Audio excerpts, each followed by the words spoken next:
What up, you guys? Nick the Fish Guy doing another video for you. This video is going to be on how to cure dry reef rock. I got a request to do it a few days ago, and so I'm just going to go into depth with how to do the process. So, starting off, step one is to basically order your rock. Obviously. The rock that I chose is Bucani Dry Rock from Bulk Reef Supply. There are other retailers online where you can get dry rock. Can't think of them off the top of my head, but just Google search it, dry reef rock, and I'm sure it'll come up. I'm sure a big list of it will come up for you. But that's step one, is find your rock. I went with the Pucani from Bulk Reef Supply, just because it's very porous and you get more for your money. So I kind of liked that, and it looked the best. Personally, I think it has the best look to it, so that's why I got that type of rock. Now, step two, find the container that you want to put it in.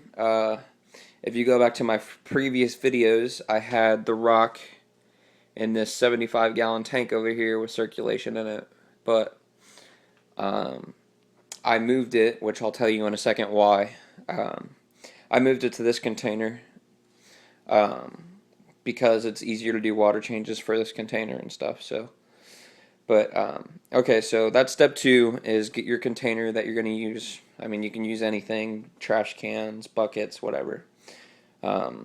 Just recommend to do it all in one bucket. It makes it a lot easier. Don't do it in separate buckets. That would be a pain in the butt. So I got my container here. Step three, when you get the rock in from wherever you shipped it or you bought it from a store or wherever, you need to scrub all the sponges off of it. Scrub all the debris off of it. The reason being is if the sponges are too big, the bacteria is not going to be able to eat them away, or not going to be able to consume those sponges. And you don't want those dead sponges just kind of sitting on the rocks in your tank and causing nitrates and ammonia spikes and all that stuff that you don't want. So step three is scrub the rocks off. Make sure you get as much of the sponges off as you can. Honestly, you're not going to be able to get them all off, but get as much as you possibly can off. Step three is mix your salt water in the tub that you're putting your rock in. Honestly, salinity just needs to be like 1.022. That's fine. You don't need it like 1.025 like you would do for a reef tank or anything.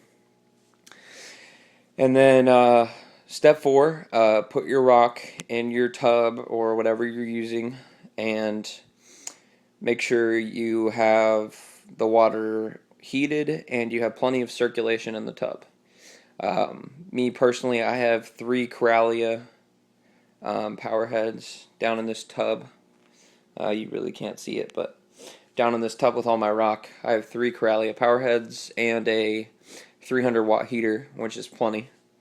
So make sure your salt water's heated and it has really good circulation. So that's step 4.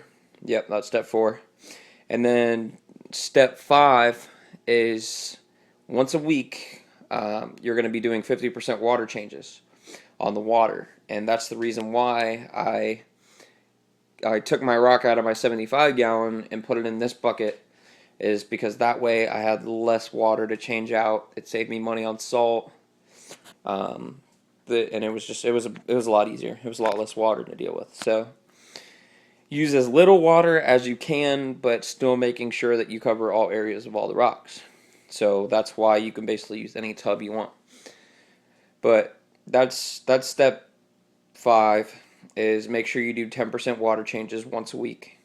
Because if you don't, the water will get too nasty and it'll build up too much crap in the water and the bacteria won't be able to eat it. So you don't want that happening, because then it'll just be like a nitrate pool, and your rocks will it won't be good. So make sure you're doing 10% or 50% water changes once a week.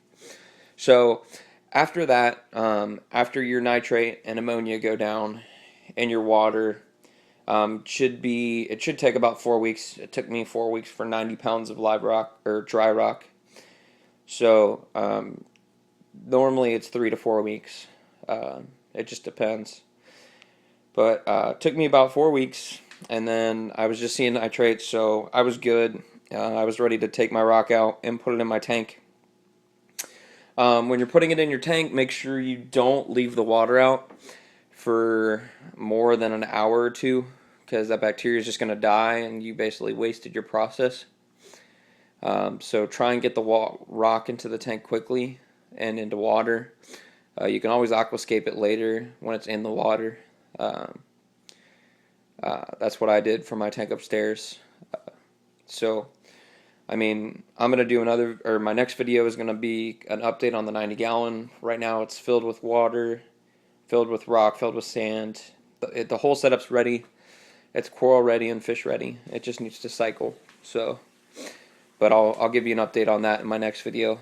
But that's step 6, is taking the rock out and putting it into your display tank, the tank that you're having it. Just make sure you don't leave it out of water too long, or you kind of defeated the purpose of building up this bacteria on your rock, and you defeated the purpose of curing it. Step 7, when you're setting up your tank, you want to use half of the water that your rock was curing in, because that water does have good good beneficial bacteria in it.